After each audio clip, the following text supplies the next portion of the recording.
Olá, bem-vindos ao BDP Podcast, um espaço de reflexão sobre temas económicos e monetários do Banco de Portugal. O meu nome é Nuno Aguiar, hoje é quinta-feira, dia 20 de março de 2025, e o Banco acabou de publicar o Boletim Económico, o documento que atualiza as suas previsões e análise sobre a economia portuguesa.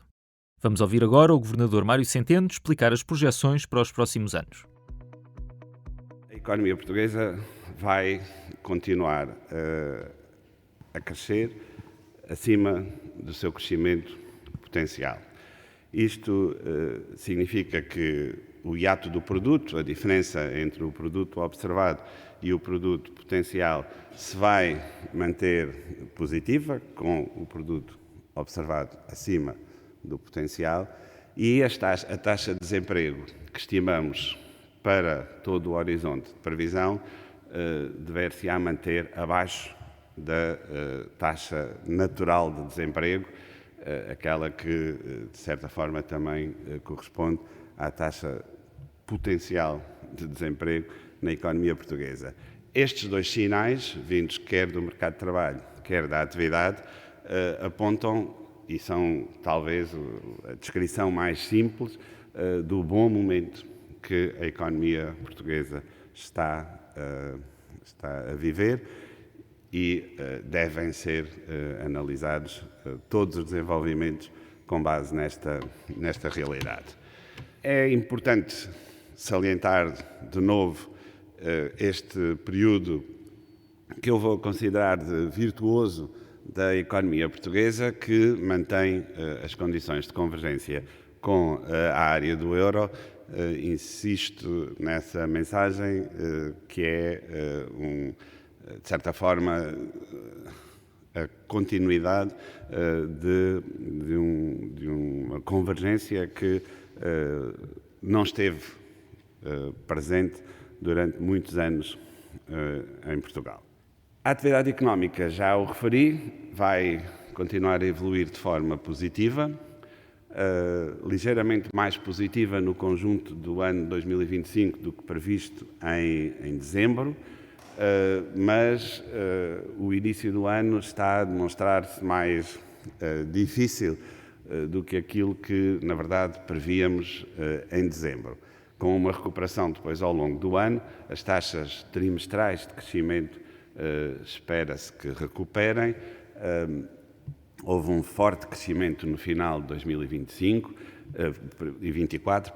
Esse crescimento no final de 2024 teve muito a ver com o consumo privado e há uma associação muito direta entre esse crescimento do consumo privado e os estímulos orçamentais que foram dados no final do ano com a redução do imposto sobre o rendimento das pessoas singulares, das famílias, que foi muito concentrado nos meses de setembro e outubro.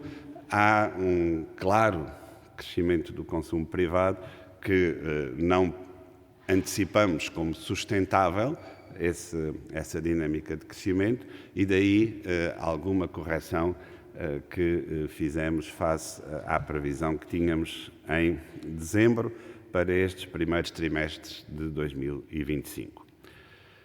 O investimento é, obviamente, a variável que nos deve preocupar mais quando projetamos crescimentos futuros. Na verdade, a não ser pela dimensão pública, quer a componente empresarial, quer a componente residencial do investimento têm evoluções bastante contidas. Ao longo do horizonte de previsão, nós antecipamos que a componente pública venha a assistir a uma quebra muito significativa em 2027, tendo, aliás, um contributo bastante negativo para a variação do investimento nesse ano, apenas parcialmente substituída pelas outras duas componentes, em particular a empresarial. O mercado de trabalho continuará com sinais positivos.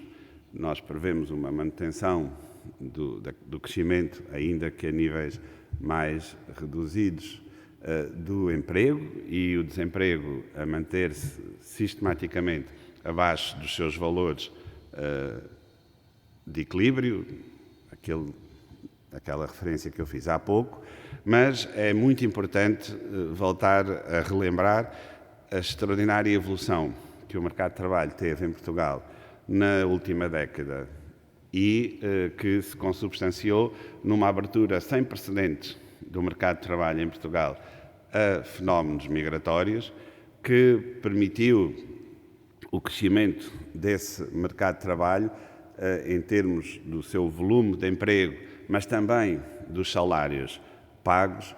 Nunca devemos esquecer o momento único que o mercado de trabalho vive neste momento em Portugal, porque ele é o sustento, digamos assim, de boa parte da dinâmica económica que temos vindo a observar, da convergência com a área do euro, da capacidade que temos tido de também fazer expandir o nosso crescimento potencial face a anos bastante difíceis da primeira década e meia deste século.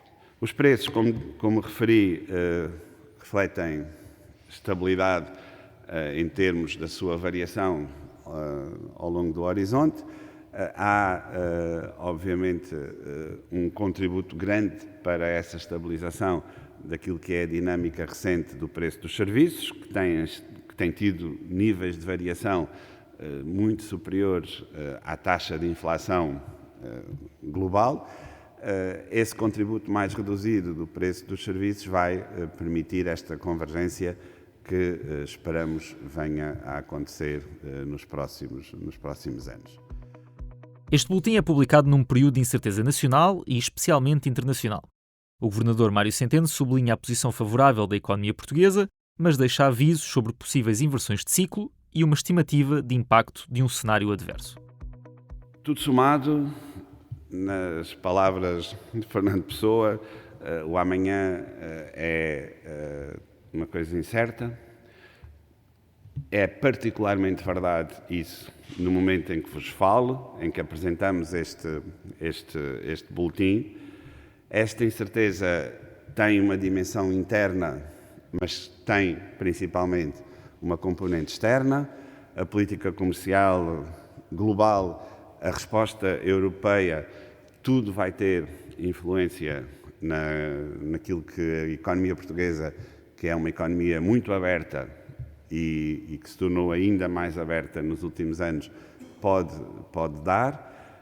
Nós temos uma capacidade financeira interna hoje que é muito superior à de há uns anos atrás. Temos níveis de poupança mais elevados, temos empresas mais capitalizadas, temos uma situação orçamental equilibrada, mas é preciso sempre relembrar que todos estes equilíbrios se colocam no momento em que nós temos uma posição cíclica extraordinariamente favorável da economia portuguesa. E é muito importante prepararmos-nos para eventuais alterações desta situação cíclica positiva, porque sabemos que esse é o caminho das economias, com flutuações que acontecem e nós só temos que estar preparados para quando isso se der. A incerteza que se instalou nos últimos meses sobre decisões geopolíticas, geoeconómicas, se quiserem, tem uma origem muito determinada e tem a ver com as novas medidas de política que temos vindo a observar da administração norte-americana e os indicadores que temos. Há vários indicadores desta incerteza, nós mostramos aqui no boletim um deles. Percebe-se a erupção, digamos assim, de forma muito clara deste estado de incerteza sobre as políticas sobre os seus impactos, sobre a sua duração e o que tudo isto significa para as decisões dos agentes económicos. Publicamos um cenário em que tentamos captar todos estes efeitos, em particular aqueles que se revelam também ao nível da confiança dos agentes económicos e, obviamente, a concretizarem-se num determinado formato estas políticas, em particular um aumento de 25 pontos percentuais nas tarifas dos Estados Unidos sobre a União Europeia e num cenário de retaliação, o impacto sobre a atividade económica em Portugal, e isto é uma estimativa, portanto tomem-na com esse cuidado, pode aproximar-se de 1 ponto percentual a menos no crescimento em 2025. Acabámos de ouvir um resumo da apresentação do Boletim Económico pelo Governador do Banco de Portugal. Pode consultar o documento em bportugal.pt e a versão completa da conferência de imprensa, com resposta às perguntas dos jornalistas, no canal de YouTube do Banco. Siga-nos também no LinkedIn, Instagram e Blue Sky. Obrigado por ter estado connosco. O próximo Boletim Económico será publicado a 6 de junho. Até lá!